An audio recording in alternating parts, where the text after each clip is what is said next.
Welcome in, everybody. Happy Saturday. Good to see you all. As promised, we are going to continue with our Trans-Siberian Airways Express journey. Today we're going to do a short hop from the airport we arrived in last night. You remember yesterday's. We hopped over from Krasnoyarsk down to this lovely place, which is situated 1,600 feet in the air, and we have one other plane here called, let me pronounce it correctly, Irkutsk. So we're here now. We're going to go on a short hop across this little stretch of land and water to Chita. I'm looking forward to it, and I hope you are too.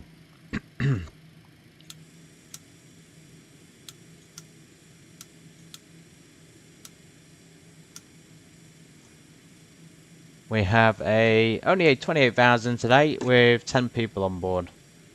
That's 2 crew, of course. Basically, we're full up, so 4 in each section. 4, maybe about that much in weight, and a couple of 100 kg in cargo baggage. So 236 today, so a little bit more than yesterday. Yeah, that'll be okay. And 2001, we've already got enough fuel on board. 28,000. I'm going to start to set up now. So let's get our navigation and stuff on. We know it's going to go dark. I didn't realise the region went dark so early, but obviously here it's a lot darker earlier. Obviously because we're in the west, it's going to be daytime, isn't it?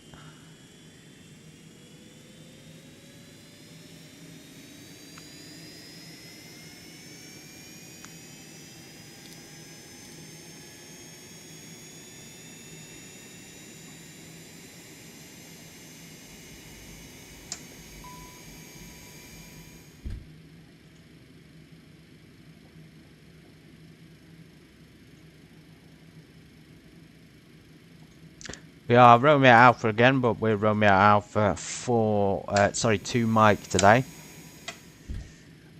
rather than 7 Hotel. So as you can see, we're kicking the APU into gear, and we're going to make sure that we should rarely have the engine bleed air on before the APU, but I'm sure we can say that it doesn't make too much of a problem. It doesn't cause too many problems. For the temperature, I like to go to select. You can like tune it to whatever you want, and that's a good way to do it. I usually do it off by heart though, just judged on the positions. So we're going to initialize. John's wanted to standby, tune into Unicom.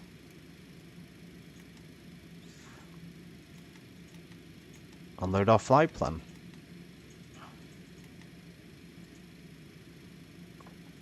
So the flight plan as well is quite convoluted. We have like it seems to be going out from the runway. According to SimBrief, we're due for runway 12, so runway 12. So it seems to be going away and then back towards the airport and then circling around. We can see it on the flight plan there. So it sort of goes out from the airport to Golos, which is the departure. But then that's it. That's the end of it. It just goes round here, and Chita can't be that close to us that it's causing us to go in circles. We're only going up to 11,000 feet. UIII, unless I filed the wrong flight plan, of course, which would be embarrassing. Some reason it's coming up as the wrong flight plan. I don't know why. Let me refile it.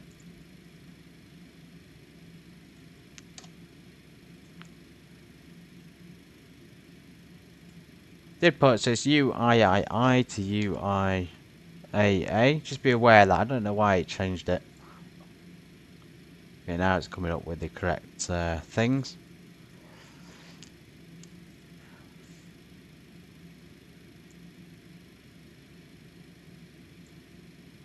Okay, we've done it. Now we've got 45,000 feet for the cruise. You don't need as much fuel. Everything else is pretty much the same though. And yeah, for 45,000, so we're unlikely we'll get there. We'll probably stick with 28,000 like we originally said. Although, I don't know, change my mind all the time, so. Flight plan, let me refile that. I'll do the FMC manually. It's still the same departure, Gullis.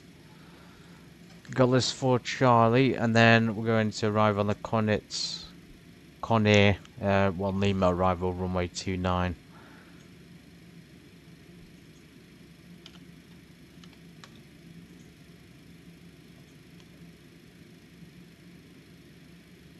Okay. Let's write this down. Good thing to have is a notebook. In fact, what you can do is you can copy it from SimBrief and you can simply put it into the notes of the VATSIM X-Pilot software. So that will help you a lot when you have to get to it. You can't see the notes, but I can, and yeah, it's great. We do need to clear this flight plan now, though, because I downloaded the wrong one. So let's just clear everything, like one at a time. Maybe you didn't have to clear the departure, but I'll do it anyway. Gotta be an easier way to do that.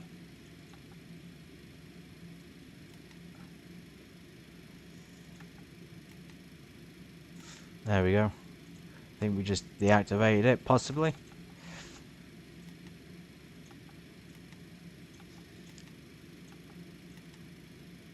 Yeah, odd, very odd. That it would do that. So UL, let's try this one more time. This is why I like to get in the aircraft nice and early. Not UL, what am I doing? Oh dear. UIII and then UIAA. Okay, and then we're going to do departures. Runway 12. So Gullis is coming up, but it's not coming up the correct one. We've been given 4 Charlie. It's only got, it has got 4 Charlie, but is it going to have the other ones as well? So 11,000 feet, and then arrival. Runway, actually we can't do it. What we need to do is drag that over there, and then we can do our arrival into the airport. So runway 29. It seems to be called something like Conair 1 Lima. So what we're better off doing here is clicking on start, and we can see here that 1 Lima is popping up, and then we can choose our approach. Usually that's given by the controllers sometimes, but we'll keep it simple with the ILS. Activate that, and then we have our route. So after Gullis, which is our departure, we're going to go into the airways. That's why it's blank, because we can put our things in now. So 8 0. Not got in, but it should be in there. Run up. Probably don't have to put it in. There we go. Run up to Conair, which is coming up. Okay, I see. And then AA. I see. Very good. We're not going to go to 20. Well, we'll go to 28, but I don't even think we'll get up to 28,000 at this. I'll put 280 in case we can make it. 28,000. Want the correct one in. Okay, initialization. No, I don't think we're restricted on altitude on departure, so that'd be good. And transition level would be handy as well. The other aircraft that was at the airport seems to have vanished. He was here flying around Irkutsk. He's gone now. So ILS QH1010. Transition level is flight level 65, so 065. I'm not surprised because the airport's about 1,500 feet in the air. I have mentioned it. 0 degrees, so 20 degrees outside.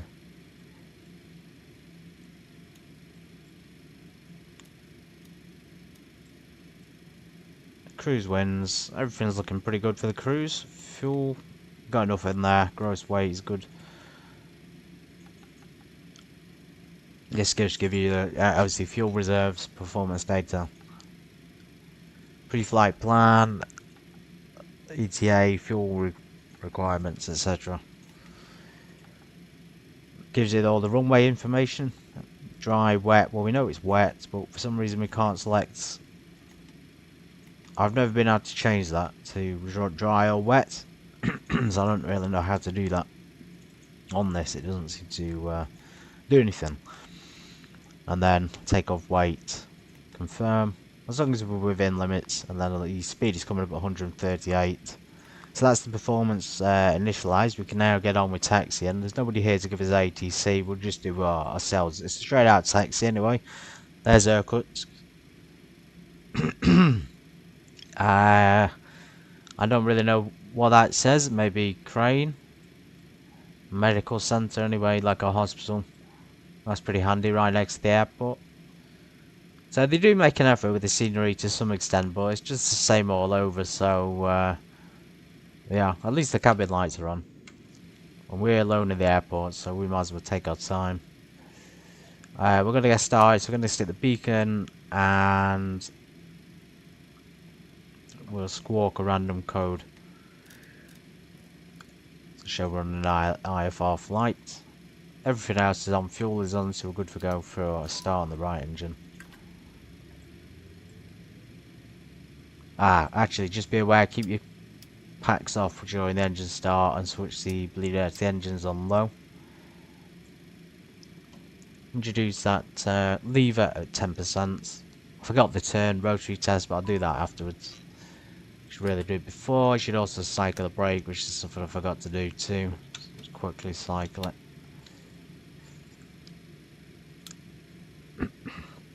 Okay, so 60%, that means we can go for an engine 1 start, or 2, whatever order you want to call it. There we go, so fuel introduction.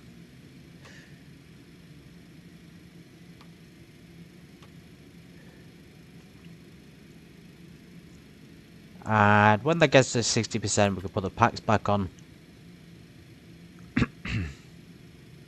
And we should really have... what should we have on it? We should have pitot heats on. We should also select this. I've done it without the checklist to see if I could remember it. It's not very hard, but I know we're programmed to 28 to 45,000, but obviously 28,000 is more realistic.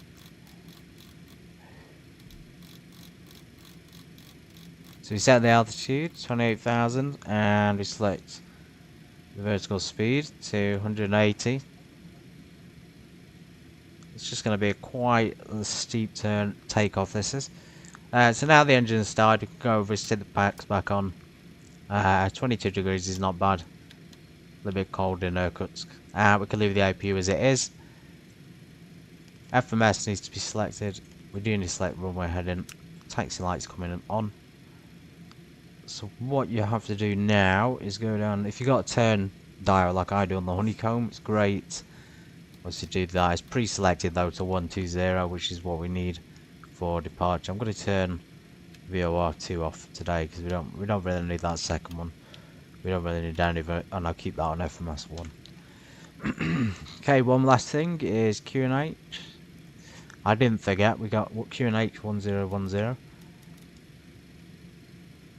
So as you can see, the process to get started in a plane is the longest part of the journey. It really is. Parking brake is coming off. I'm going to taxi using our charts today. Let's check charts. UIII. We had a quick look at them yesterday, the ground chart. All we want is the ground movement charts. So we were parked in 43 yesterday. We're parked somewhere else. We're parked like up here, I think. We'll look on the reference, which is this map. Yeah, we're on the apron. I think we're in number 3, and we're going to be straight out, either 3 or 2. So I'm going to say we're in parking space 3, and we're going to do it straight out and then down. That takes away, so down Foxtrot. This is really good, so if you don't understand how to use charts, you can obviously see where we are in relation to X-Plane map. It's coming up different on X-Plane though, it's coming up as Bravo on X-Plane. And Alpha, obviously they're not the real names, or maybe they are. They just always call them A, B and C for some reason on X-Plane. But anyway, we don't need that, so chart-wise, a Foxtrot, all the way down Foxtrot, and then I'm going to join taxiway Delta, and that's literally it, so Foxtrot and Delta. For departure. We'll have a look at the chart when we get a bit closer of let's look at it now. 1-2, so runway 1-2 departures while we taxi.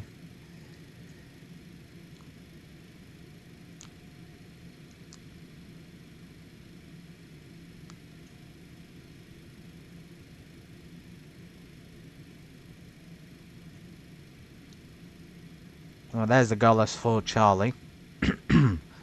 11,000 feet or above, that's fine, that's probably to clear terrain, there's not much else on there in terms of information for us. Irkutsk, 5th of September 24, so it's not that old really, this chart, it's still pretty much in use. Yeah. Okay, let's get it going.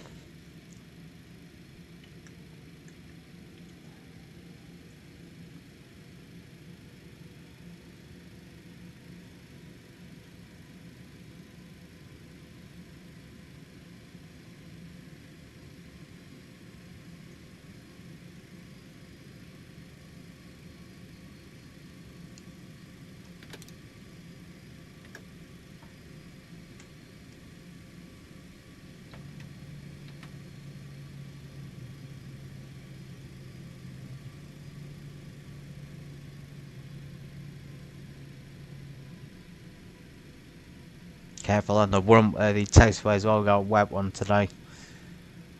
Very, very wet. So I think 15 knots maximum is acceptable in these conditions.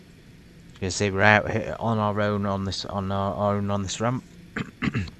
Over there is where we parked all the military stuff before.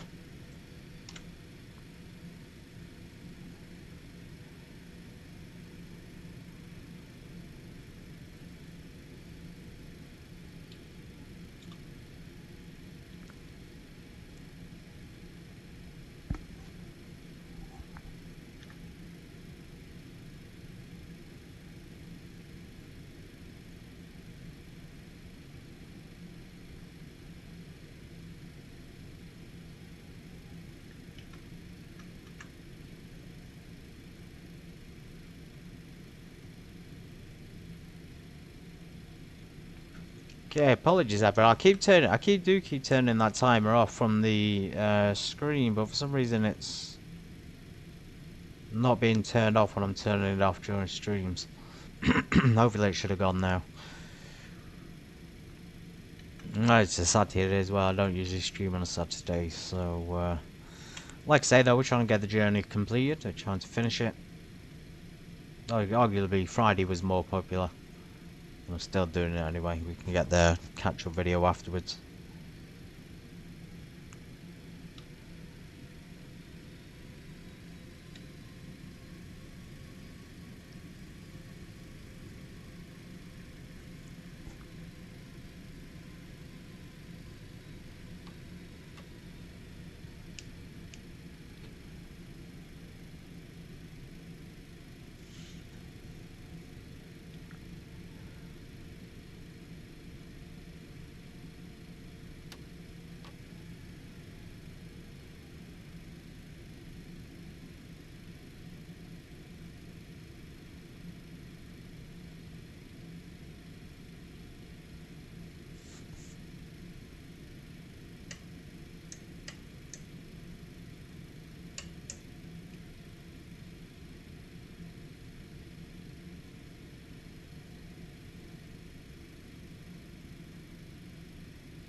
Okay, quick hold show instructions and pre-flight. We should have done the road trip test before, but I'll do it now. As I said,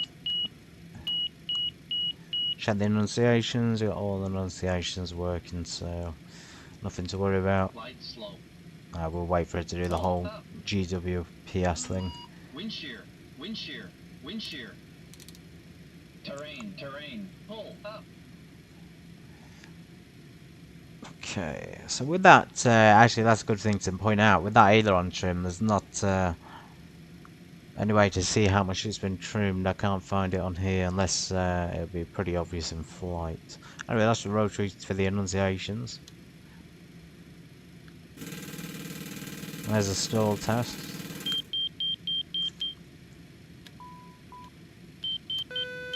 Well, look at the lighting on this. It just looks so much better. These colours, these, you know, the lights are brighter.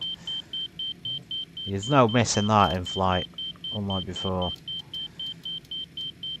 Like, honestly, the difference before was night and day.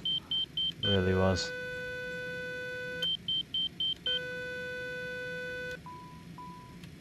Okay, ready to go. Have to put our bloody transponder on. So, transponder to test and altitude. Running light, take the lights off.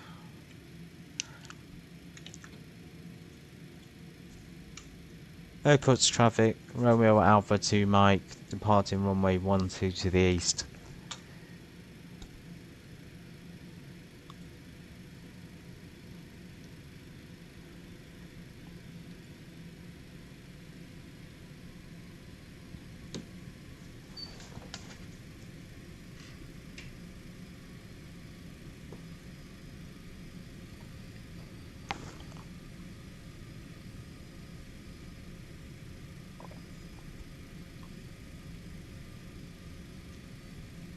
And of course strobes need to be on. Don't forget strobes on. Climbing straight up to 28,000.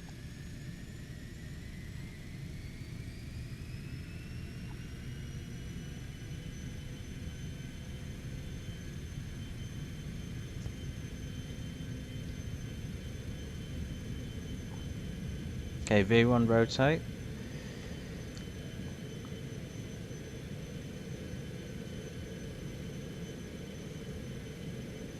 See brake climb gear coming up.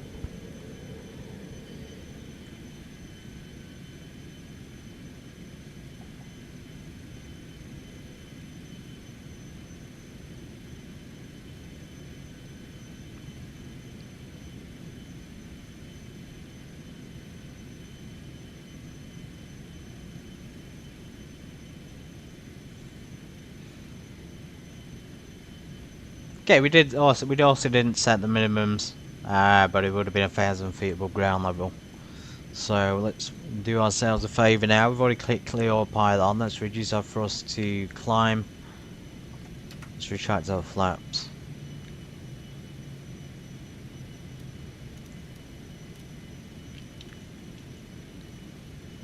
And our slats as well. As we accelerate to 250.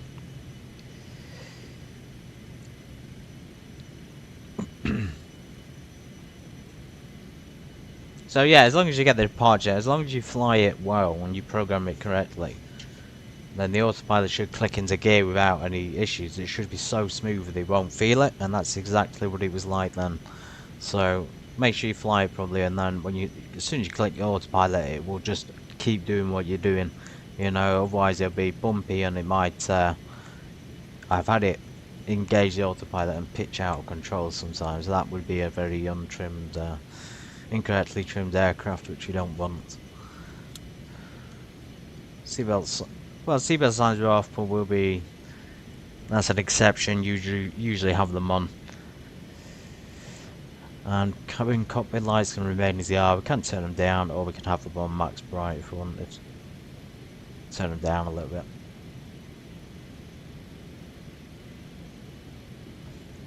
Nah. Hardly see much anything now. Cause transition level, so standard pressure. Still got to fly the plane, of course, make sure it gets there in time. Change the heading, we'll change it to current heading. 091.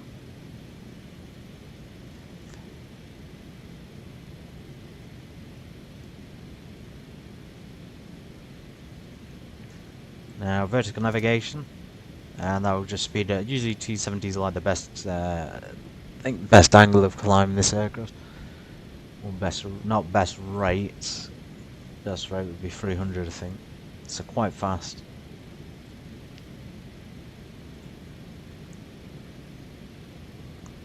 Yeah, that's the departure. We flew exactly where the chart told us to. Got us for Charlie, and we're above 11,000 pretty quick.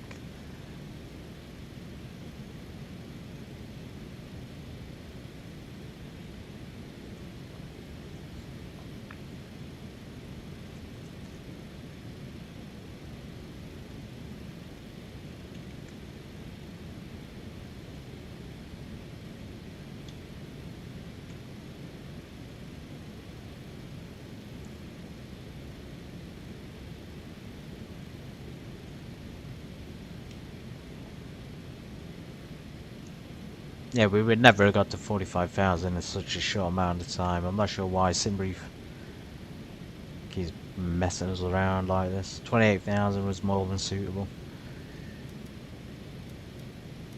Because when we get to Rinner, we'll have to descend the Conair, which is, I suppose it's 100 nautical miles. I suppose it's still pretty far. 163 nautical miles. Maybe we are better off going up to 45,000 then.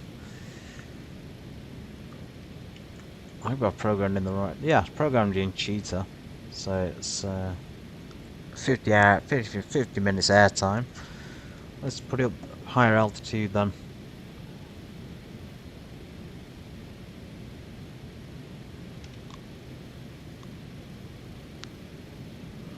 As I say, yesterday it probably is correct, it's just that the aircraft won't make it. Okay, we're above 18,000, let's stick... I'm going to stick to...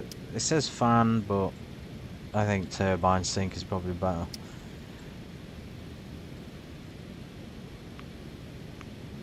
Although I suppose if there's an engine problem, a fan sync would be more suitable. And of course the APU can come off, so we forgot about that. Switch the high pressure on the bleed air of the engines, then just switch the APU bleed air and generators off. See, 18 degrees in the cockpit is absolutely fine. It's now minus 30 outside, and we need all the anti-ices on. Probably could do a bit of windshield heat as air as well.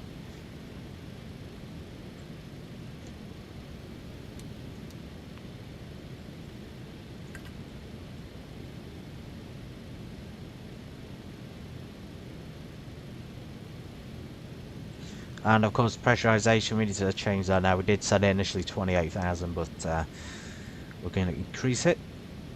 So the cabin is going to increase it to 500 feet a minute. I don't think any more, like the maximum is 1,000, like, well, it's going 2,000 feet, which is probably uncomfortable. So you want to keep it a comfortable rate for everybody on board.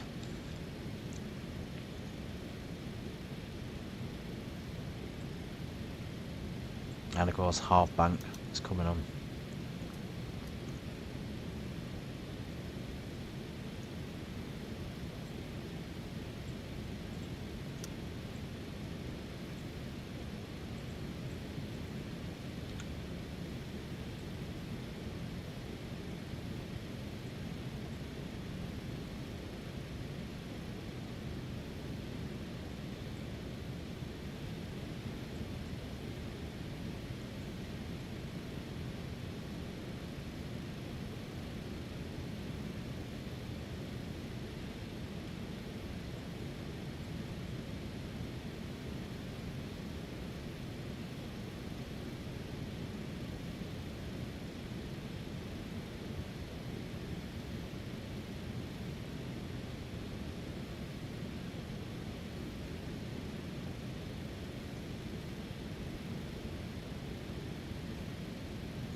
We just saw was me knock the yoke accidentally, just shows you how strong the autopilot on this, so you do need to push it quite a lot before it disengages the autopilot on the Citation. Anyway, stopped at 20,000 because we've programmed that into the FMC. So we need to go down to performance cruise. I don't think you can change in flight. No, and we're just, so in that case we can just do it manually, I suppose. So vertical speed it.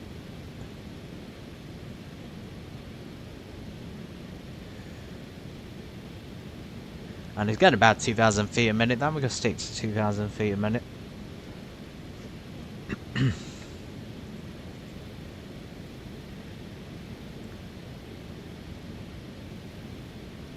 Probably more actually, just to burn that speed off. 3,000. Remember, when you get high up, the air will be thinner, so well, it will and it won't. It'll be stronger, but it'll be thinner, so it'll be more turbulent. Dangerous basically if you can't control it, the pitch.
We keep it nice and dark. We make sure nobody gets blinded by the lights. The cockpit looks fine in the dark anyway. It's nice and illuminated. Everything glows in the dark, as you can see. Oh, technically it's lighting, but it looks like glow in the dark stuff. So we're still maintaining 3,000 feet. We're going to slow that down now to 2,000 feet. As you can see, we want to maintain about 270. I could do flight level change. Let's do flight level change, so it'll maintain. I'll have to select it myself, but 270, and I think then if you select VNAV, I don't know, I was thinking maybe if you select VNAV after flight level change, that might continue then to 450.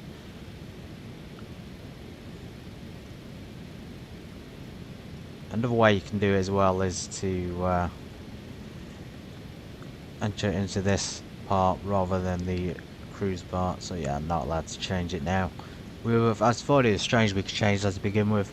So yeah, about 200 nautical miles still until we even get there. Still quite a distance, and then again another high approach, 6,300 feet into runway 29. We might as well just have a look at the arrival. So Conair 1 Lima arrival to runway 29. Okay, let's go back. So back to the airport. UIAA 29. We do have the same frequency, 110.3, as the one we used last night for the other airport. So let's put that in. 0.3. The QNH is a little bit lower, 9999. And we want the approaches, so good. There's charts available, I'd like to see that. Reference charts, approach, departure, arrival, and airport.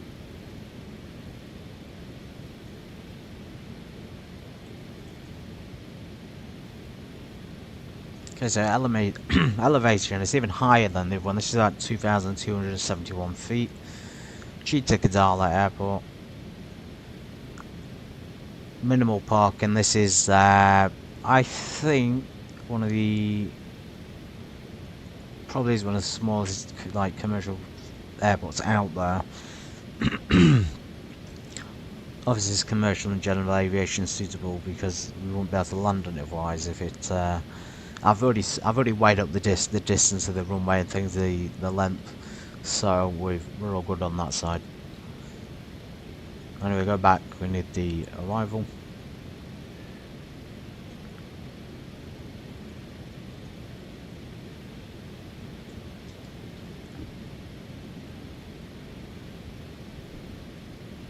So there's Conair, 11,000 feet above. We already have that programmed in as 11,000 feet. It's always the RNAV, so RNAV approaches which we've used in Russia up to now as well. Even though, well, I say it's an RNAV approach, it's an RNAV arrival, so it's a star RNAV, which is a little bit strange, isn't it? Even though it says on here that it's standard arrival chart, just no mention about it, and then there's RNAV there. Yeah, so this is what you do for the RNAV.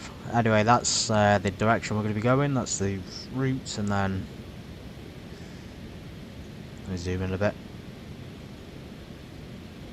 Yeah, it gives you altitude, so 11,000 feet above, and then we'll descend down 2,400. Seems to be the altitude approach, or the altitude for the airport. Sorry, that's the airport altitude, isn't it? And then 1,250 feet above there, so there's a bit of terrain there we need to be cautious of. Approach there and tower frequencies.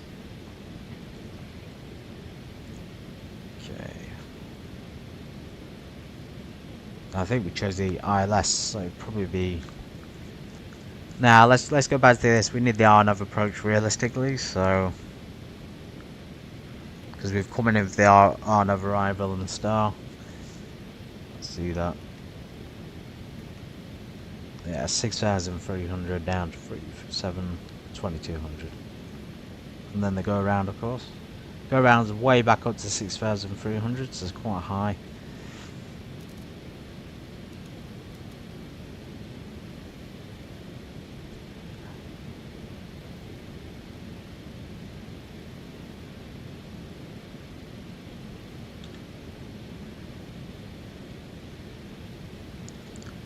So we can continue. Let's just imagine we got the other chart up as well. We know we're coming in this direction.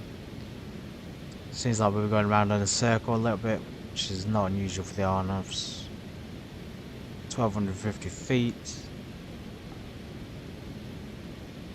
Or 6,000 feet, sorry. 1,250 meters. 6,300 feet. Cross-reference it with the FMC. So 11,000 or above, which is in there. And then 6,310. Perfect. So all working on next plane today. Of course, climb. Yeah, we're going round if we have to at 6,300. Remember, we're coming down from this direction, so if you imagine the Conair is down this way, so we're going down and then we're turning round, and then I think it's here, Conair, somewhere around there. We just saw it on the map. Yeah, turning left, circle back, and then of course come into the land. So we'll join this part, and then on the final then at least. Shame they don't have both abilities like combined charts here, so you can see one chart on the left and one on the right. Would help you be able to visualise what's going on a little bit better.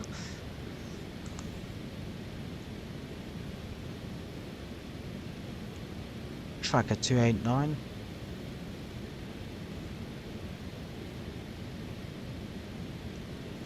Let's just check what the name of it is.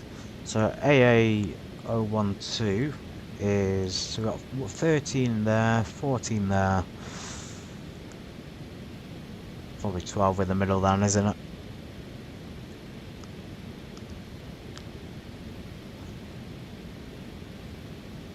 Well, I suppose it says 14 as well, AA014. Okay, so we're coming, yeah, so around, and then something like that. up there. From AA14 to AA15. AA16's marked. They've not got all of them marked in here, I can't see them. So obviously AA16 and 17 and then the runway. Brilliant, now we talked through that, I hope you understand it a little bit better. I mean, I certainly do. These charts are always fun to look at and give you a lot extra immersion. ChartFox, recommend them, they're completely free to use. Don't have charts for everywhere, but completely free.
So as you see, we move east, not only does the weather change and the sun sets, and it's going to be darker obviously when we're doing these streams, but it's higher up as well, there's more mountainous regions, and we're actually south of Mongolia at the moment, so this southern part here, although it's still in Russia, we're like borderline with Mongolia now, so obviously that's mountainous as well.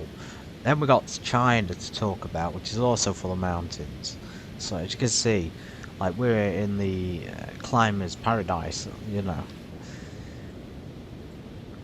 I can even see, yeah, you can even see, I know there are clouds, maybe clouds, but maybe mountains at the distance somewhere, and of course the Tibets and places. Can't remember quite remember the names of it. The map shows us anyway. Have a quick look on the map for you so I can tell you about it. Give myself a visual reference. So, yes, Irkutsk Chita is actually a shorter journey than Krasnoyarsk to Irkutsk, but it doesn't matter. Yeah, so we're literally bordering on Mongolia, and China's obviously not close. I thought it was closer than that. My mistake. We're actually closer to North Korea than we are to China. That's frightening. So after Chita, just give you a recap, we are trying to get this journey finished this sometime this coming week. Chita is going to be our last stop before a long journey. So the last journey on this flight will be, on this journey will be from Chita to Khabarovsk. I hope I'm saying it correctly. Khabarovsk. And then from there we'll go down to Vladivostok. Now, I've already planned 2 extra flights because we've technically neglected like the north of Russia. We've gone over the western Siberian plain, you know, back west, and we went up to Irkutsk, and we even went up to, you know, we went there and explored it, but we haven't gone north since then. We came back down south, but there's still places up there we can go and visit, like Irkutsk. We've got something in the really far north called Bolshoi Begachev Island. I don't think we'll explore that on this journey, but we will explore it at some point. So yeah, Khabarovsk is the next long journey. After that, Vladivostok, and then I'll be going up to Kamchatsky, Petropavlovsk, Kamchatsky, which I've flown to before.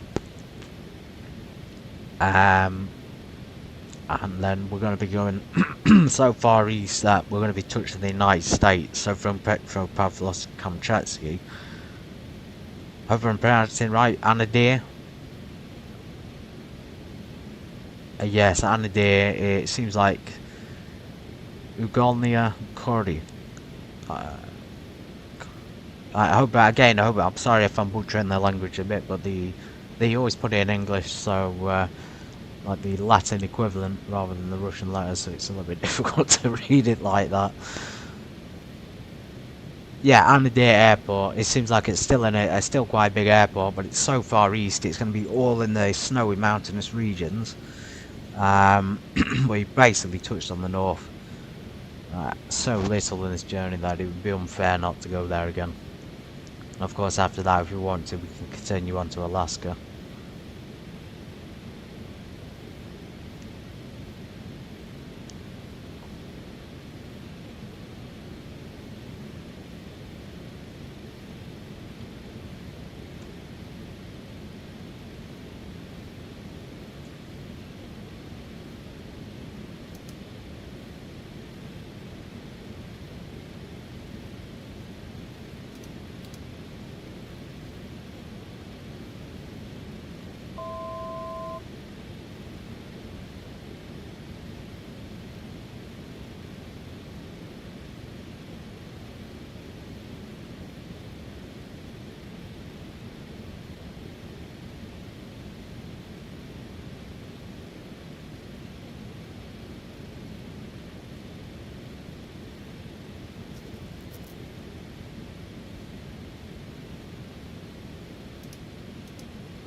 I think we should probably start planning our descent. We have a lot of height to lose in a short amount of time, so we did check the arrival.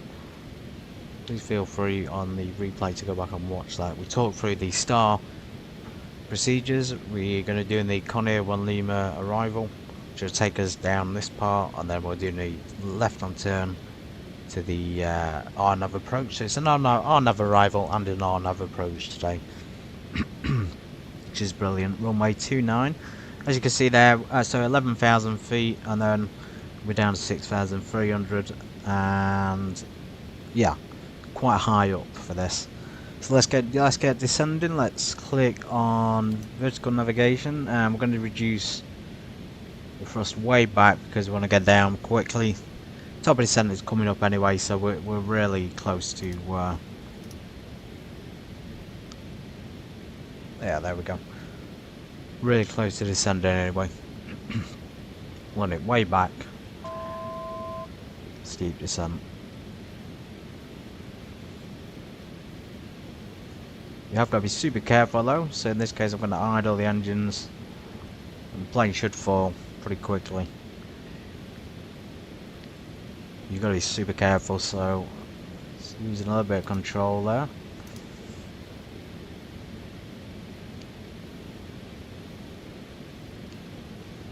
Pull the speed brakes, maybe not.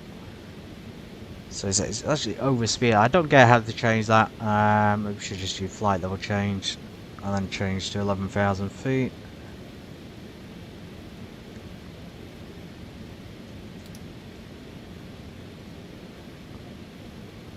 So we don't idle the engines. See how fast we're going when we don't even have any speed from the engines or power, so just be aware of that. And then we set 11,000. Okay, brilliant.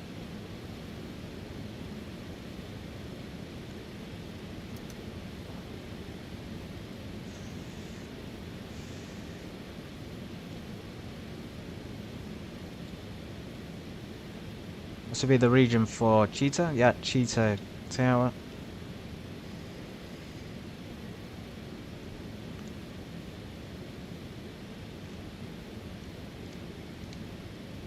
Yeah, I don't get why the vertical navigation wouldn't be working if we're supposed to be... Okay, there we go, we're a bit closer to it. A bit closer to 28,000.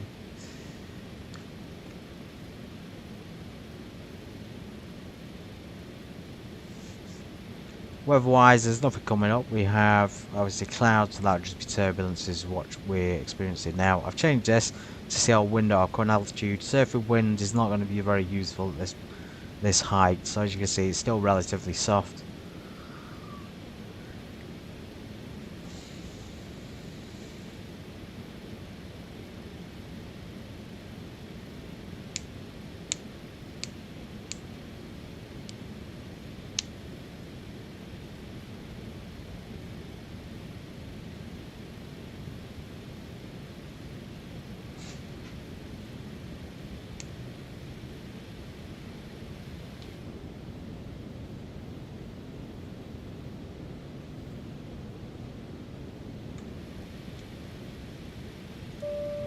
Seatbelt signs coming on, passenger safety signs that is. You can't see them in the cockpit. I'd love to see them in our research, add them somewhere. I've said it before. It could be, you know, down here. Obviously this is modelled on the real plane, so there probably isn't one, you know, there's just the sound. But then again there probably is one as well, so probably over there. Right where the wooden panel is. We just go across to it. So maybe here there could be addition of a light down here as well. They've managed to put a sign. It says close all cabinets and drawers before takeoff and landing, taxi, which is normal. And the lighting itself looks magnificent. Like detail there, that looks really good. Love that little blue light from the TV screen. Back in the cockpit.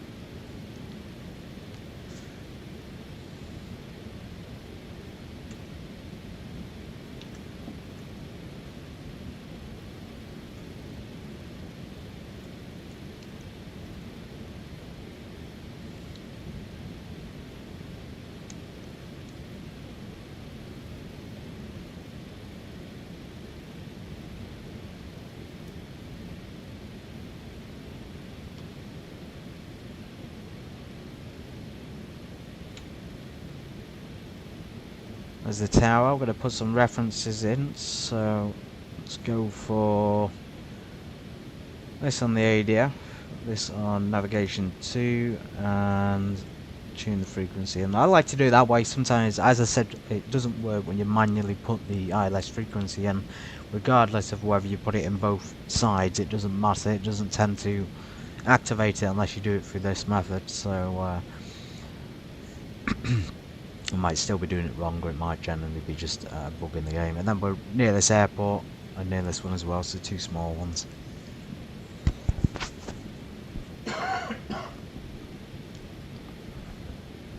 It's very similar to Irkutsk. It's a similar sized airport. In terms of parking, we haven't really looked at the charts for parking until we won't look till we get on the ground. There we go. There's the descent.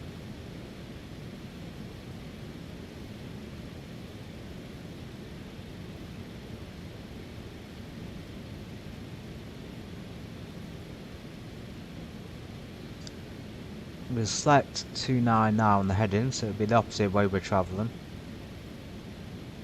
Of course, we're going to do that bank to the left, which will take us round in a circle. You can see it there, so up and then round and then down. Just about.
Mercury QNH and radio minimums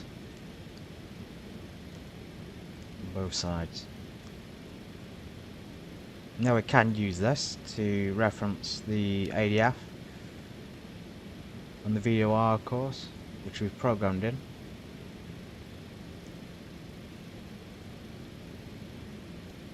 I use it for the ADF for now. We can use that for the VOR number 2, ADF 2, etc, etc. So let's keep them as a quick guide backup in case our primary display has any issues, and then we can reference them. Coming into landing now at Chita Airport.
There it is, there's the arrival, so down to the left I'm enjoying the RNAV for final runway 29.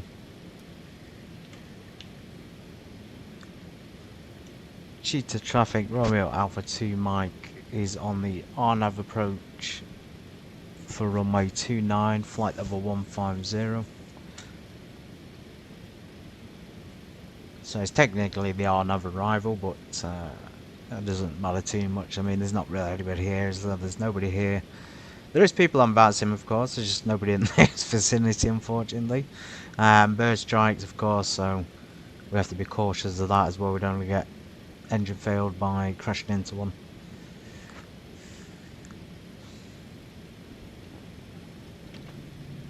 Slats are coming down. And 5 degrees of flaps.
(2,270 feet), incredible. One of the highest airports I think I've ever landed at. Well, of course, there's Courchevel, of course, but we don't talk about that too much. It's a beautiful place. Anyway, that 121s, let's just add 5 just to be cautious. Usually go in a bit quicker, we usually go 30, 130, 135, probably 140. And we're well too high up still, so we need to be getting down. Make sure we don't have an autopilot failure again. Yeah, so we need to get down to about 6,300 feet.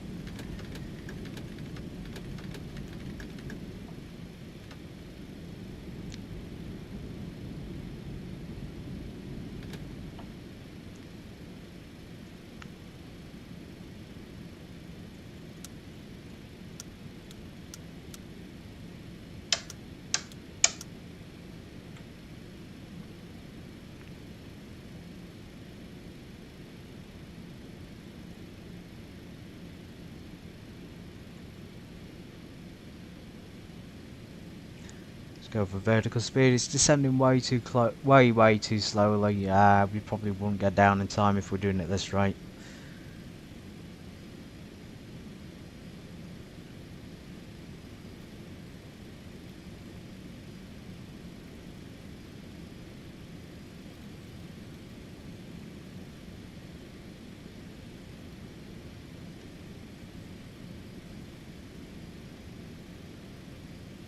You see that vertical speed's about 3,000 feet a minute.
get the light. I think we're gonna go dim lights for landing.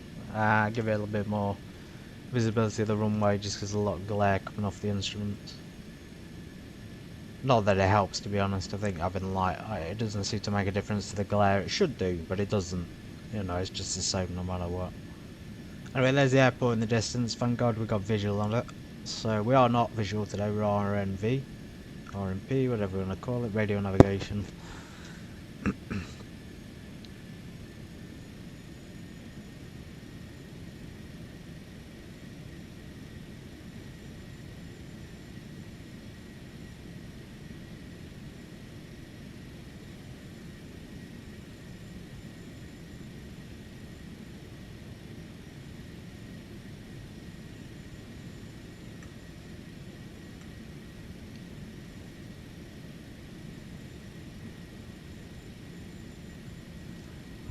Chita traffic, Romeo Alpha 2 Mike, inbound for the RNAV runway 29.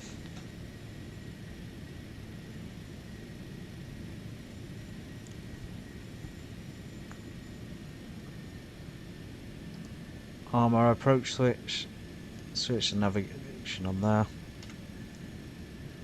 There we go. 15 degrees of flaps. Just in time to intercept the ILS for the ILS as well. So this green arrow is the ILS. Sometimes on the Citation X, obviously in the airlines it would maybe be a pink arrow, or there would be one there and there'd be one here for the horizontal. But usually in the Citation I've come across this green combination, which is better. It's a lot better. It doesn't give you any horizontal direction. Obviously you got the heading for the horizontal, but obviously the diamond there for the vertical. Very, very easy to follow it. Okay, down to 2,300 feet for the runway. We're 11 nautical miles out, so we'll wait till we're a bit closer for the gear. And then just a brief on the go around, we already did, but it'll be straight back up to 6,300 feet.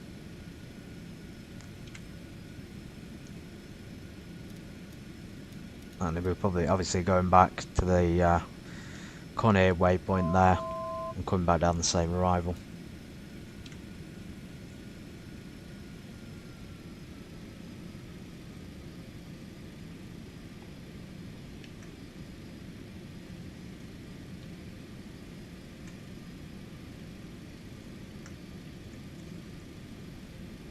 Chita traffic, Romeo Alpha 2 Mike, established ILS, runway 29. Gotta give it contradictory call-outs as well. So, I mean, typically an RNAV wouldn't be an ILS, and you still got the ILS frequencies with them anyway. So for the RNAV, we wouldn't be using the ILS. Obviously, we'd be flying it, hand flying it. Which reminds me, we shouldn't cheat. So let's get the autopilot off. Let's get the keep the gear up for now, and we do it hand flown. We're not on an ILS, remember, we're on an RNAV, so we don't need the ILS, it's just there for backup guidance.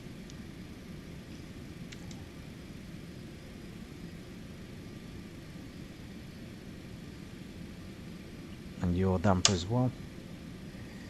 And probably maximum.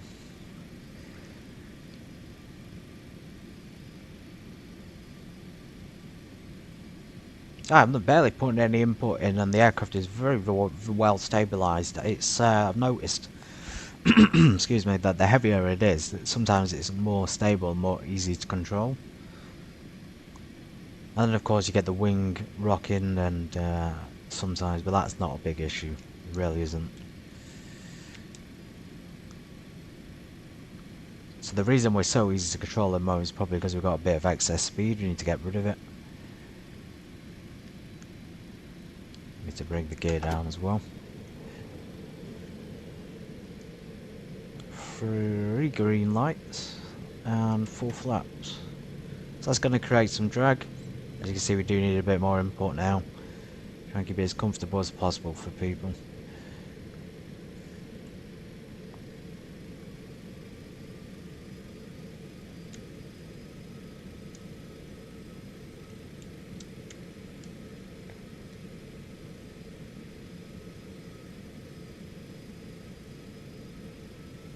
1,000. Glide slope. Okay, below the glide slope, let's just wait a sec to slow our descent rate. Get the speed up. We're about VAP +5 at the moment.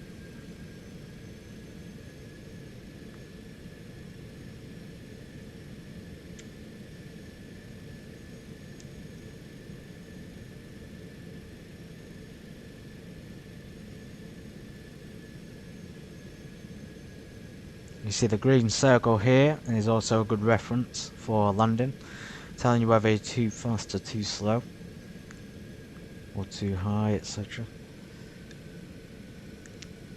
Yeah, so it's a pretty steep approach into this airport. 400.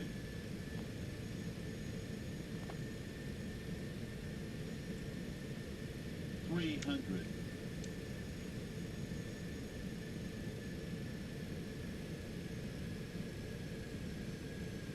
Minimums. Continuing. Yeah, a little bit high. That's a difficult approach compared to the other one. 50, 40, 30, 20, 10. Oh, can barely see the runway. There's like hardly any light on it. Anyway, spoilers and reverse. It's slightly off centre line, slightly high. We have bad visit. I think there's bad visibility. There's a lot of clouds, it seems. Can't make too many excuses. And in this case, I think we're going straight to the end of the runway. No, I'll just turn off at the left here. Number 4.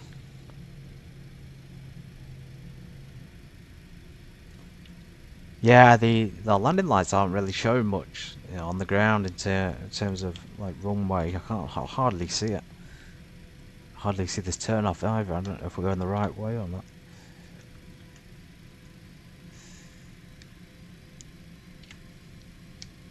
There it is.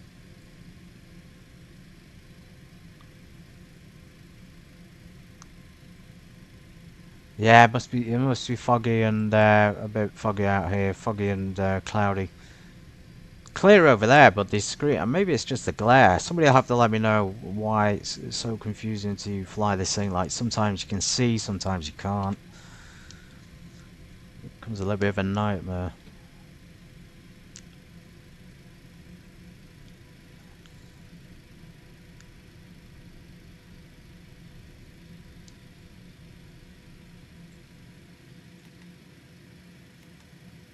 Transponder standby, taxi lights, strobes, computers off.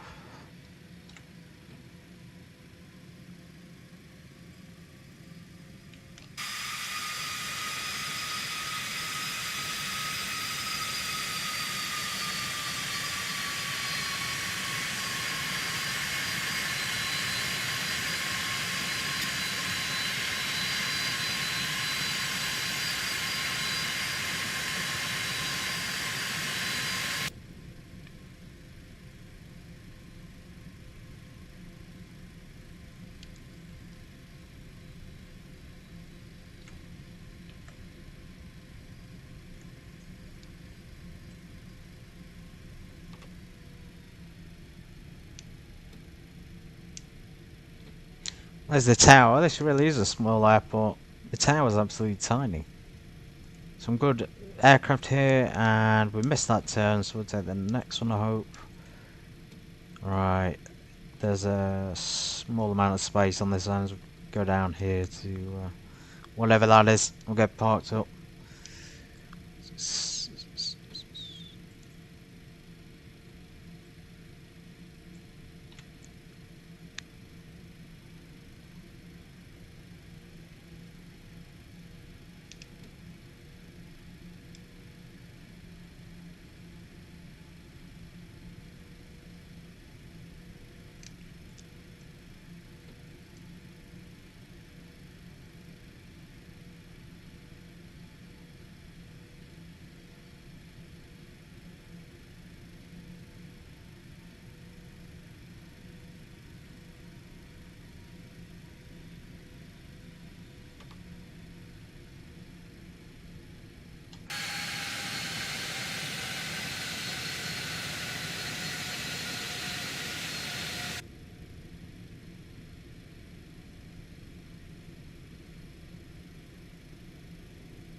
Can we park under that? I think we can do. I think we can park under that light.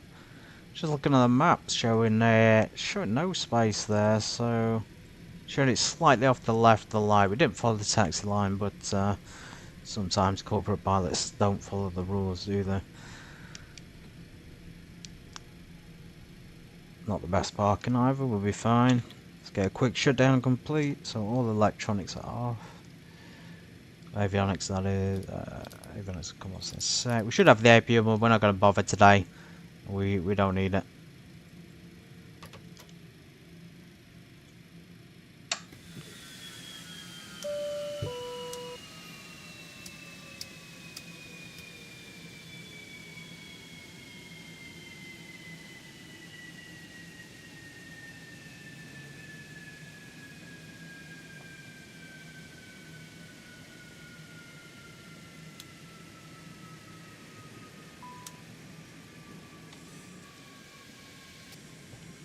Looks great. Looks absolutely fantastic. Fuel boost, transfer, wing transfer, emergency lights, oxygen, avionics ICAS, generators, batteries, and standby power. Oh, well, we're almost there, everybody. We did a good flight today to Chita. The landing was, I don't know, landing was all right. Very dark though. And I think there'll be obviously more dark flights because we're so far east. When I stream now, it's night there. Anyway, Chita's our last stop before the long one. So Karabakh, I can't pronounce it properly, but it's there. It's a good distance away. It's probably going to take a couple of hours to get there. That'll be our second to last stop, and then after that with Vladivostok. So as usual, take care. I appreciate anyone who's been here, who's going to watch on catch up, etc. We will finish this in the coming week, I promise, and then you'll all have it on replay to watch. So have a great day. Take care.